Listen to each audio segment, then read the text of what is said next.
అలానే మనం చెప్పుకున్నాం. మళ్ళీ ఒకసారి జ్ఞాపకం చేసుకుందాం.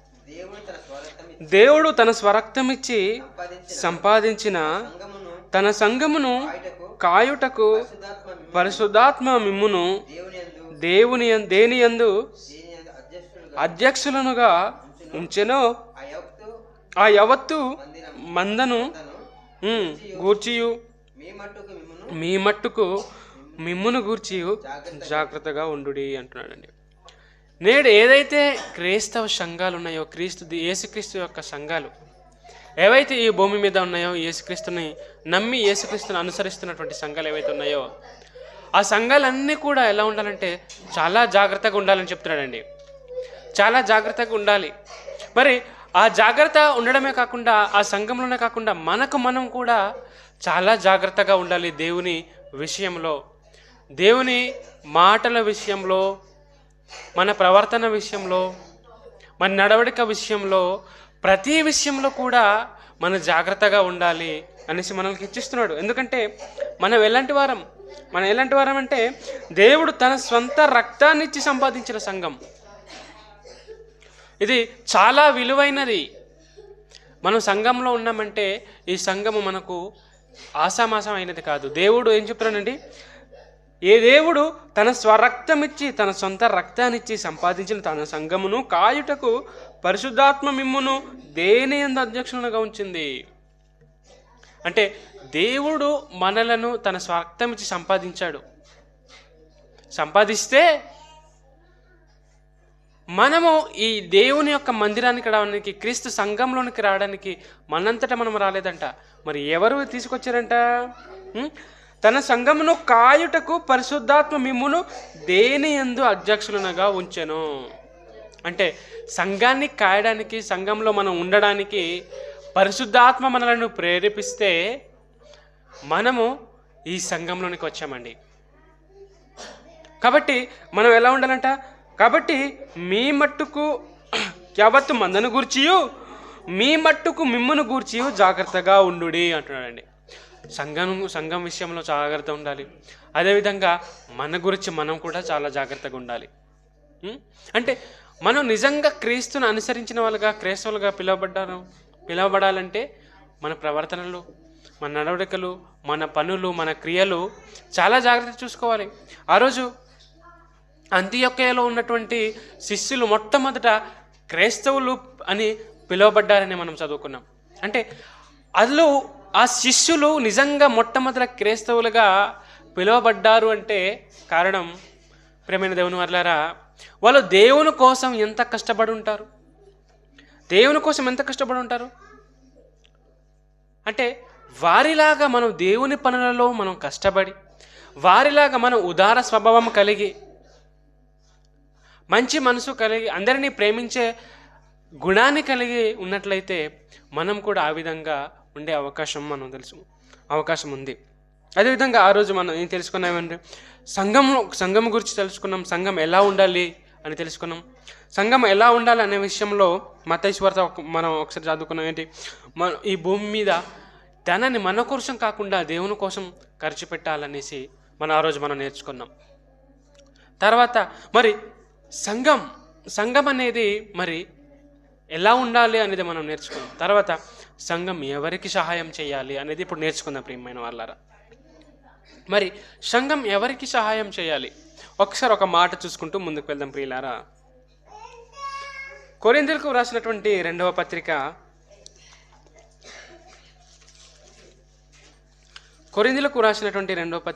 11వ అధ్యాయము 8-9 వచనాలు ఒకసారి చదువుతాం. ప్రియులారా, కొరింథీయులకు రాసినటువంటి రెండవ పత్రిక 11వ అధ్యాయము 8-9 వచనాలు. మీకు పరిచర్య చేయుటకై నేనితర సంఘముల వలన జీతము పుచ్చుకొని వారి ధనమును దొంగిలవాడనైతిని, మరియు నేను మీ యొద్దనున్నప్పుడు నాకక్కర కలిగి ఉండగా నేనెవని మీదను భారము మోపలేదు. మాసిదోనియాలో నుండి సహోదరులు వచ్చి నా అక్కర తీర్చిరి. ప్రతి విషయంలోనూ నేను మీకు భారముగా ఉండకుండా జాగ్రత్త పడితిని, ఇక ముందుకును జాగ్రత్త పడుదును. చాలండి. ప్రియమైన దేవుని వర్లారా, ఇక్కడ పౌలు గారు మాట్లాడుతున్నారండి. పౌలు గారు ఏం చెప్తున్నారంటే ఒకసారి చదువుతాను, వినండి ఒకసారి జాగ్రత్తగా. మీకు పరిచర్య చేయుటకై నేను ఇతర సంఘముల వలన జీతము పుచ్చుకొని వారి ధనమును దొంగిల్లవాడనైతిని, మరియు నేను మీ యొద్దనున్నప్పుడు నా అక్కర కలిగి ఉండగా నేనెవని మీదను భారము మోపలేదు. మాసిదోనియ నుండి సహోదరులు వచ్చి నా అక్కర తీర్చిరి. ప్రతి విషయంలోనూ నేను మీకు భారంగా ఉండకుండా జాగ్రత్త పడితేనే, ఇక ముందును జాగ్రత్త పడుదును అంటాడండి. అంటే ఇక్కడ పౌలును గురించి మనం ఆలోచిస్తుంటే అతను ఎంత గొప్ప వ్యక్తో చూడండి. అంటే ఎంత గొప్ప వ్యక్తి అంటే, పౌలు గారు అనేక సంఘాలను ఆ రోజు నడిపిస్తున్నాడు. దేవుని సేవ చేస్తూ దేవుని శిష్యులుగా అనేకులను మారుస్తున్నటువంటి సందర్భంలో కొన్ని సంఘాల వాళ్ళు దేవుని సేవ చేస్తున్నాడు. పౌలు గారు దేవుని సేవ పరిచర్య చేస్తున్నాడు. మీకు పరిచర్య చేయుటకై అంటాడు. మీకు పరిచర్య చేయుటకి అంటే అక్కడ ఉన్నటువంటి కొరింథీ సంఘానికి సేవ చేస్తున్నటువంటి సమయంలో పరిచర్య చేయడానికి నేనేం చేశానంటే, మీకు పరిచర్య చేయుటకై నేను ఇతర సంఘముల వలన జీతము పుచ్చుకొని వారి ధనమును వాడనైతిని అంటున్నానండి. అంటే కొరింథీ సంఘానికి సేవ చేస్తున్న సమయంలో పౌలు గారు తన అవసరతలను తీర్చడానికి వేరే సంఘం సహోదరులు ఏం చేశారంటే జీతాన్ని ఇచ్చారటండి. అంటే తమకు కలిగినటువంటి ధనాన్ని ఎవరికి ఇచ్చారంటే పౌలు గారికి ఇచ్చారు. ఎందుకంటే నువ్వు పరిచర్య చేస్తున్నావు, మీరు పరిచర్య చేస్తున్నారు కాబట్టి మీరు మీ అవసరతలను తీర్చుకోవాలి కాబట్టి మాకు కలిగిన కొద్ది మీకు కొంత జీతాన్ని మీకు ఇస్తున్నామని చెప్పేసి ఇవ్వడం జరిగిందంట. ఇవ్వడం జరిగితే ఏమని చెప్తున్నాడు చూడండి. మీకు పరిచర్య చేయుటకై నేను ఇతర సంఘముల వలన జీతం పుచ్చుకున్నాను, నేను డబ్బులు తీసుకున్నాను, వారి ధనమును దొంగిల్లవాడనైతిని అంటున్నాడండి. అంటే తను అవసరతలను తీర్చుకోవడానికి తమకు తాముగా ఇతర సంఘస్థుల వాళ్ళు ఏవైతే తాను నడిపిస్తున్నటువంటి సంఘాలు ఉన్నాయో ఆ సంఘాలలో కొంతమంది సహోదరులు పౌలు గారికి ధనాన్ని ఇచ్చారండి. తను సమకూర్చుకున్న వాటికి తీసుకున్నాడు. తర్వాత తీసుకొని ఏమంటున్నాడు తెలుసా? ఎంత చక్కటి మనసు చూడండి. వారి ధనమును, ఆ ధనాన్ని నేను తీసుకున్నాను, ఆ ధనాన్ని తీసుకొని వారి ధనమును నేను దొంగిలిన వాడనైతిని అని చెప్పేసి తగ్గింపు చేసుకుని మాట్లాడుతున్నాడండి. అంటే మనమైతే ఏం చేసుకుంటామండి, ఇంకా మనం ఏమంటామంటే సంఘానికి ఇంకా ధనాన్ని ఇవ్వండి, నాకు సహాయం చేయండి అనేసి మనం అడుగుతూ ఉంటాం. మనం చూస్తున్నాం సందర్భాల్లో. కానీ పౌలు గారి మనసు ఎంత గొప్ప మనసో చెప్పండి చూడండి ప్రియులారా. అంటే దేవుని సేవ చెయ్యండి, మీరు కష్టపడుతున్నారు, సంఘాలను నడిపిస్తున్నారని చెప్పేసి తమంతట తామే కొన్ని కొంతమంది సహోదరులు ధనాన్ని ఇస్తే మీ ధనాన్ని నేను దొంగించిన వాడిలాగా అయ్యాను, మీ ధనాన్ని నేను దోచుకున్న వాడిలాగా అయ్యాను అని చెప్పేసి బాధపడుతున్నాడండి సంఘానికి చెప్పుకుంటూ. మరియు నేను మీ యొద్దనున్నప్పుడు నా అక్కర నాకు అవసరం వచ్చినప్పుడు కలిగి ఉండగా నేను ఎవరి మీద భారాన్ని మోపలేదు. అంటే కొరింథీ సంఘంలో సేవ చేస్తున్నటువంటి సమయంలో తనకు కొన్ని అవసరాలు ఉంటాయి. మరి సేవకునికి కొన్ని అవసరాలు ఉంటాయి కదండి. అవసరాలు ఉన్నప్పుడు అవసరం అక్కర కలిగి ఉండగా నేనెవరి మీదను భారాన్ని మోపలేదు, ఎవరి మీద కూడా భారాన్ని మోపలేదంటండి. సంఘంలో ఉన్నటువంటి సహోదరుల మీద ఎవరి మీద భారాన్ని మోపలేదు. మాసిదోనియ నుండి సహోదరులు వచ్చి నా అక్కర తీర్చిరి. చూడండి, కొరింథీ సంఘంలో సేవ చేస్తున్న సమయంలోని తన అవసరతను తీర్చుకోవడానికి కూడా తనకి ధనం లేని సమయంలోని ఎవరిచ్చారంటే సహాయాన్ని మాసిదోనియ సహోదరులు. మాసిదోనియా అనే సంఘంలో నుంచి మాసిదోనియా అనే గ్రామంలో ఉన్నటువంటి సహోదరులు పౌలు గారి యొక్క అవసరతను తీర్చిరి. ప్రతి విషయంలోనూ నేను మీకు భారముగా ఉండకుండా జాగ్రత్త పడ్డాను. అంటే అనేక అవసరతలు ఉంటాయి. ఒక సేవకుడు అంటే మరి ఏ పని ఉండదు, కేవలం దేవుని పని మాత్రమే ఉంటుందండి. దేవుని పని మాత్రమే చేస్తారు. అలాంటప్పుడు అనేక అవసరతలు పడినప్పటికీ ప్రతి విషయంలోనూ నేను మీకు భారంగా ఉండకుండా జాగ్రత్త పడితేనే ఇక ముందును జాగ్రత్తగా పడుదును. అంటే చూడండి, ఒక సేవకుడు లక్షణం ఎలా ఉండాలి అనేది మనం పౌలు గారిని చూసి నేర్చుకోవచ్చండి. అంటే సంఘం మీద పూర్తిగా భారం మోపకుండా, అలాగని సంఘాన్ని ఇవ్వద్దు అని అనకుండా, వాళ్ళే సంఘంలో ఉన్న వాళ్ళు నిజంగా దేవుని సేవ చేస్తున్నాడని తమకు తాముగా ప్రేమతో, ఒక కృతజ్ఞత భావముతో, ఒక మంచి మనసుతో ఒక సేవకునికి ఇవ్వాలి అనే ఉద్దేశంతో ఇచ్చారండి.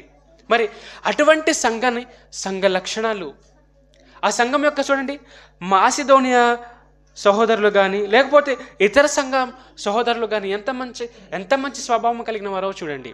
అంటే వారిని చూసి మనం నేర్చుకోవాలి. పౌలు గారిని చూసి సేవకులైన వారు నేర్చుకోవాలి. అంటే ఒక ఏదో తమ సుఖభోగాలను తీర్చుకోవడానికి, తమ అవసరతను తీర్చుకోవడానికి సంఘం మీద భారం మోపకుండా పౌలు గారు ఎంత జాగ్రత్త పడుతున్నారో తన అవసరతలను కూడా చెప్పుకోకుండా పౌలు గారు జాగ్రత్త పడ్డారండి. మరి అదేవిధంగా అలాగని ఆ సంఘస్థులు ఎవరైతే మాసిదోనియా సంఘస్థులు కానీ కొరింథీ సంఘస్థులు కానీ పౌలు గారి అవసరతలను గుర్తించకుండా ఉండలేదు. అంటే సంఘానికి ఉన్నటువంటి ఆ అవినాభావ సంఘానికి తర్వాత సేవకునికి మధ్య ఉన్నటువంటి ఆ అవినాభావ సంబంధం ఎంత గొప్పదో చూడండి ప్రియమైన వాళ్ళారా. అంటే నేటి సంఘాలు, నేటి క్రీస్తును ధరించుకున్నటువంటి మనము, క్రీస్తు సంఘంలో ఉన్నటువంటి మనం ఎంత సుధార స్వభావాన్ని కలిగి ఉన్నాం. ఒక పౌలు గారి వలనగా ఒక సేవకుడు అటువంటి మనసు కలిగి ఉన్నాడా?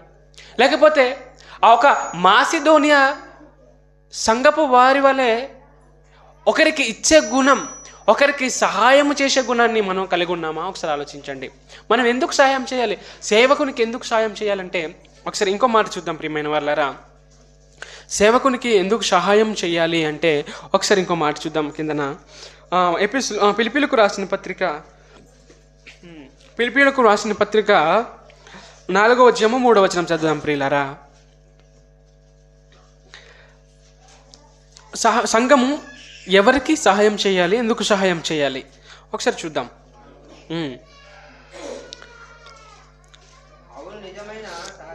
అవును, నిజమైన సహకారి ఆ స్త్రీలు క్లెమెంతుతోనూ నా ఇతర సహకారులతోనూ సువార్త పనిలో నాతో కూడా ప్రయాసపడినవారు గనుక వారికి సహాయము చేయమని నిన్ను వేడుకొనుచున్నాను.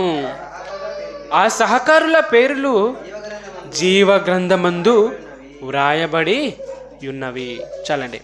మనం ఎందుకు సహాయం చేయాలి? ఒక సేవకునికి, లేకపోతే ఒక పేదవానికి, లేకపోతే ఎవరు లేని వారికి, ఒక విధవరాల వాళ్ళకి. అంటే మనం ఎందుకు సహాయం చేయాలంటే ఇక్కడ చెప్తున్నాడు చూడండి. అవును, నిజమైన సహకారి ఆ స్త్రీలు క్లెమెంతుతోనూ నా ఇతరుల సహకారులతోనూ సువార్త పనిలో నాతో కూడా ప్రయాసపడిన వారు. ఎవరంటే వీళ్ళు?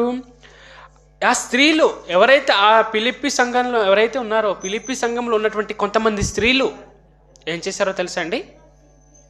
తమకు కలిగినటువంటి ఏదైతే ధనం ఉందో, లేకపోతే తమకు కలిగిన ఏదైనా ఒక వస్తువు రూపంలో కానీ, ఒక ధనము రూపంలో కానీ, ఒక సహాయం రూపంలో కానీ ఆ స్త్రీలను, తర్వాత క్లెమెంతు అనే ఒక వ్యక్తి, ఆ సంఘంలో ఉన్నటువంటి, ఆ ఫిలిప్పీ సంఘంలో ఉన్నటువంటి సహోదరులు ఎవరైతే ఉన్నారో వారు ఏం చేశారంటే మన పౌలు గారికి తమ సహాయాన్ని ఆర్థికంగా వస్తు రూపంలో అందించారండి.